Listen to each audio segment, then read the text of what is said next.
সুপ্রিয় শিক্ষার্থীরা, এমএ এডুকেশনের পক্ষ থেকে সবাইকে অনেক অনেক শুভেচ্ছা এবং স্বাগতম। তো আজকের ক্লাসটা হচ্ছে একাদশ এবং দ্বাদশ শ্রেণীর শিক্ষার্থীদের জন্য। আজকের ক্লাসটার মূল বিষয় হচ্ছে বাংলা ভাষার অপপ্রয়োগ ও শুদ্ধ প্রয়োগ। তো দেখো, প্রথমে আছে সাধু ও চলিত রীতির মিশ্রণ জনিত ভুল।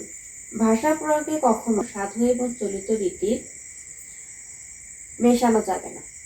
অর্থাৎ যদি সাধু এবং চলিত ভাষা যদি মিশ্রণ থাকে, তাহলে যে কোনো একটি রীতিতে আমাদের পরিবর্তন করতে হবে, হয় সাধু রীতিতে নয়তো চলিত রীতিতে, কিন্তু দুটা মেশানো যাবে না। যেমন ধরো, তাকে বাজারে যাইতে হবে।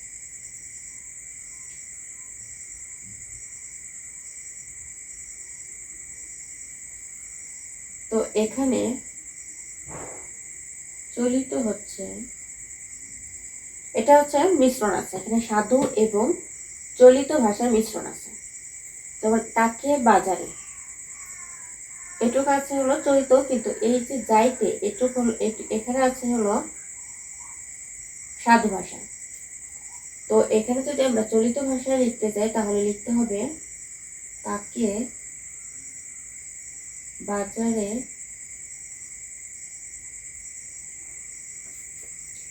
যেতে হবে।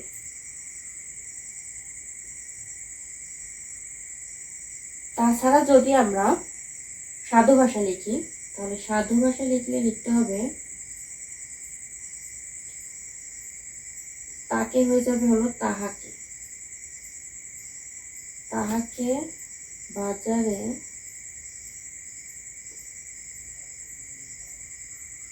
যাইতে হইবে।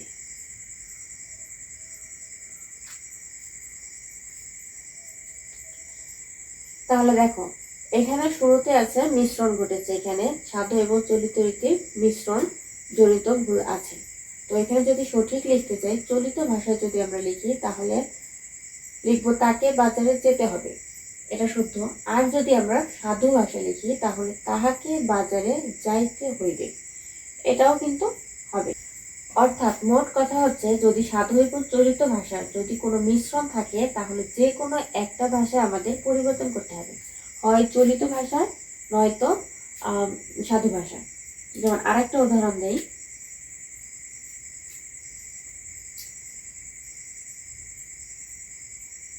শ্যামলের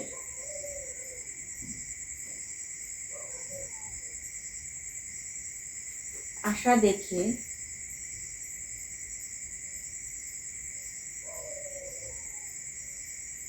তিনি অবাক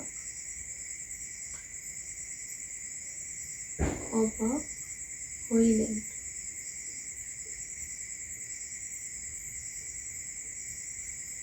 শ্যামলের আশা দেখে তিনি অবাক হইলেন।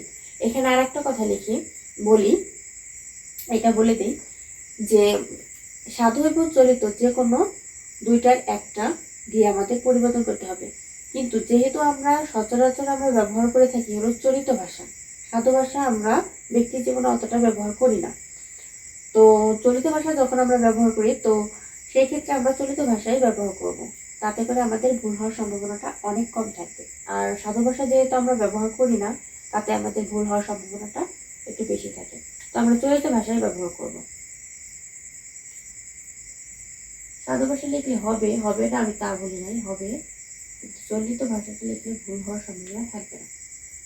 এখানে এর মিশ্রণ আছে, তো এখানে চলিত ভাষা হবে শ্যামলের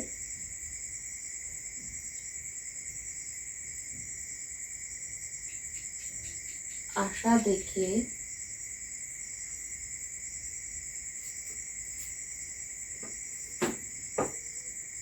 তিনি অবাক হলেন। এখানে চলিত হলো শ্যামলের আশা দেখে তিনি অবাক হলেন। এরপরে দেখো আর একটা দিই, যেমন তাহারা এখানে এসেছে, যেমন তাহারা এখানে এসেছে। এখানে সাধু এবং চলিত ভাষার মিশ্রণ রয়েছে। এখানে আমরা চলিত ভাষা লিখব, তাহারা হবে, এখানে তাহারা হবে তারা, তারা এখানে এসেছে। যদি আমরা সাধু ভাষা লিখতাম তাহলে হয়তো যে তাহারা এইখানে আসিয়াছে। প্রবাদ জনিত ভুল, প্রবাদ জনিত ভুল, প্রবাদ জনিত ভুল। যেমন আমি কারো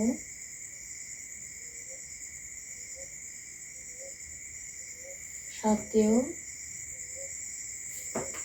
নেই,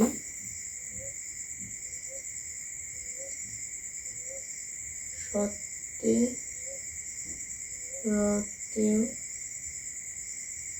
নেই। দেখো এখানে একটা প্রবাদ হলো যে আমি কারো সাথেও নেই, সতেরোতে নেই, কিন্তু এখানে শুদ্ধ এটা হয়নি, এটা প্রবাদে ভুল আছে। তো এখানে শুদ্ধ হবে যে আমি কারো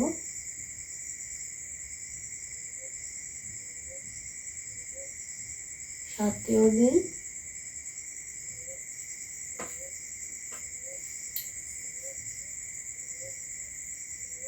পাঁচেও নেই। 17 জায়গায় হবে পাঁচেও নেই। দেখা আরেকটা হচ্ছে, আরেকটা উদাহরণ নেই যে সারা জীবন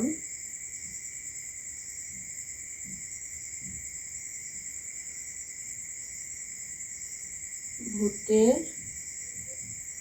মজুরি খেটে মরল। এখানে দেখো, এখানে আছে সারা জীবন ভূতের মজুরি খেটে মরলাম। এখানে দেখো, এখানে মজুরি হবে না, মজুরি জায়গায় কি হবে, এখানে শুদ্ধ হবে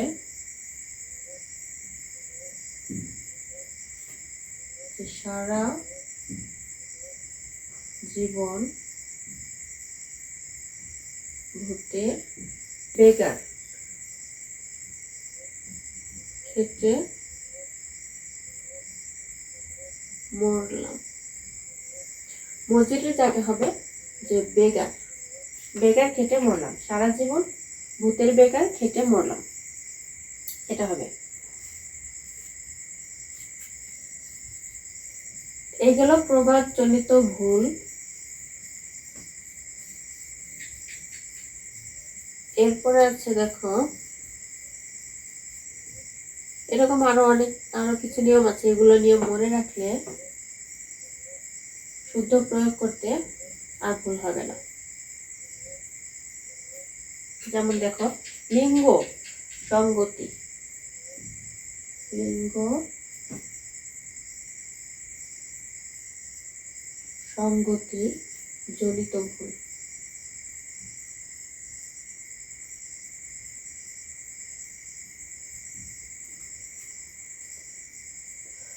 লিঙ্গ সঙ্গতি জনিত ভুল, যেমন বেগম আয়শা এই বাড়ির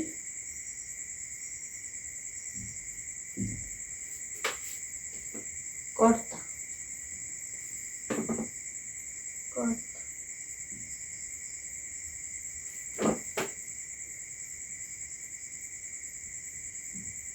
এখানে দেখো আছে যে আয়েশা, বেগম আয়েশা এই বাড়ির কর্তা।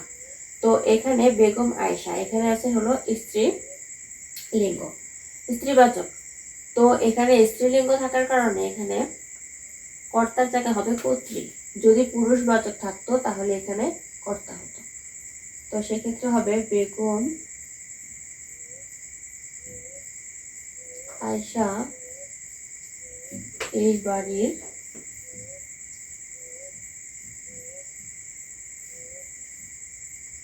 কর্ত্রী, কর্তৃ হবে। যেমন ধরো আর একটা দিই, আরেকটা উদাহরণ হচ্ছে যে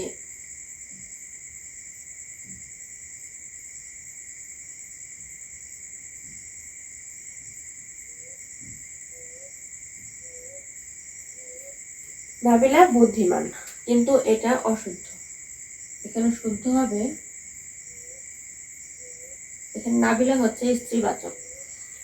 তো যদি মেয়ে হয় বা স্ত্রীবাচক হয় তাহলে সেক্ষেত্রে হবে বুদ্ধিমতী।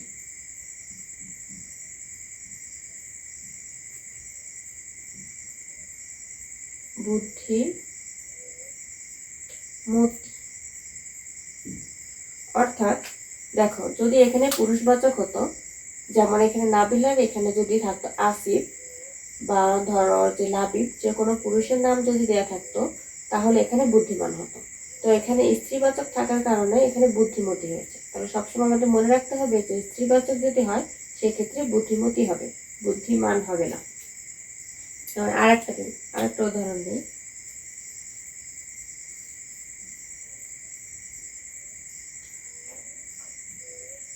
মমতাজ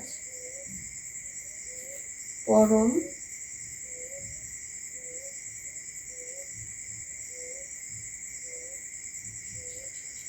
সুন্দরী ছিলেন।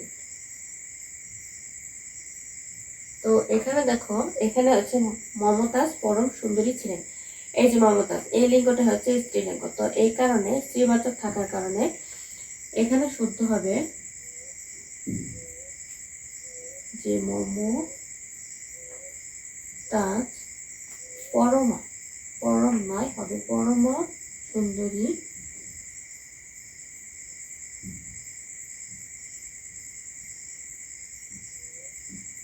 সুন্দরী ছিলেন।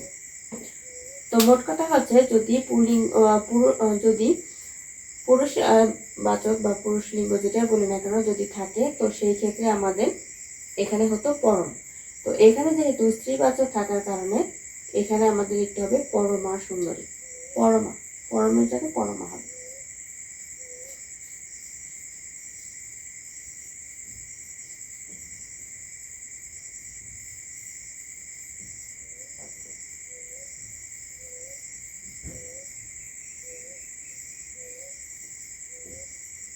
এরপর দেখো যে বানানজনিত ভুল। আর একটা ভুল হয়ে থাকে বানানজনিত ভুল। বানানজনিত ভুল যেমন দেখো, অপরাহ্ন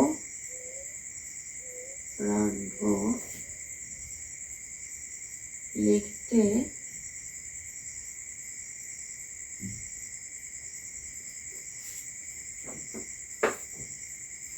সবাই না লিখে আমরা অনেকেই লিখি। অনেকেই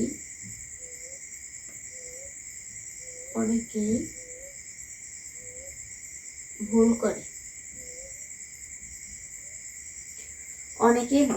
এর শুদ্ধ হবে, যেমন দেখো এখানে অপরাহ্ন লেখাটা ভুল হয়েছে। অপরাহ্ন শুদ্ধ হবে সরিয়া পরাইকাররা, হর নিচে একটা মূর্ধন্য হবে।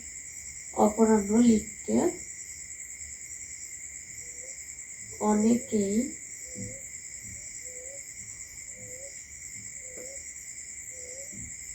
ভুল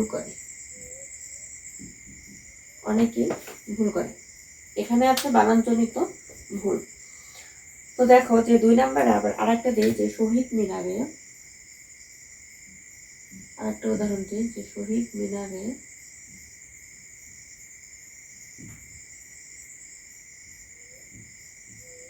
শ্রদ্ধাঞ্জলি দেব। তো এর শুদ্ধ হবে, এখানেও হচ্ছে বানানজনিত ভুল, কিন্তু কোথায় বানানজনিত ভুল? এই শ্রদ্ধাঞ্জলি আমরা কি করেছি, যদি অঞ্জলি থাকে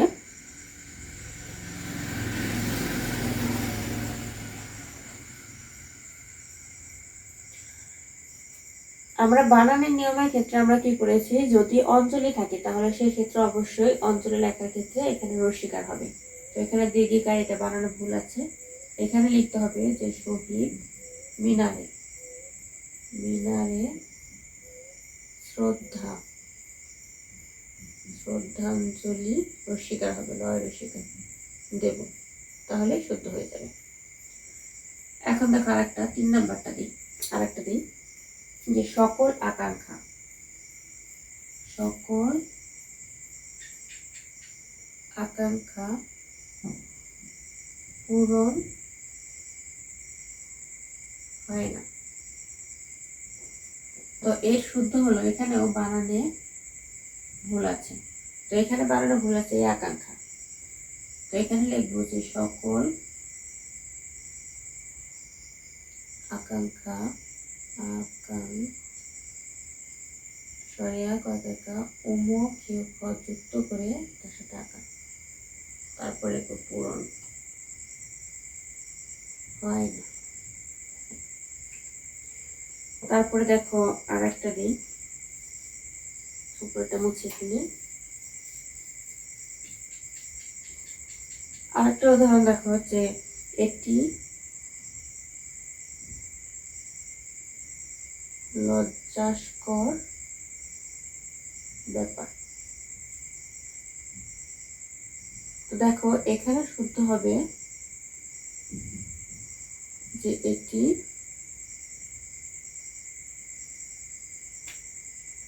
লজ্জাকর ব্যাপার, দন্ত সয়কর জায়গায় শুধু ক হবে, লজ্জাকর ব্যাপার, এটা লিখলে শুদ্ধ হবে। তো আজকে ক্লাসটা এ পর্যন্তই।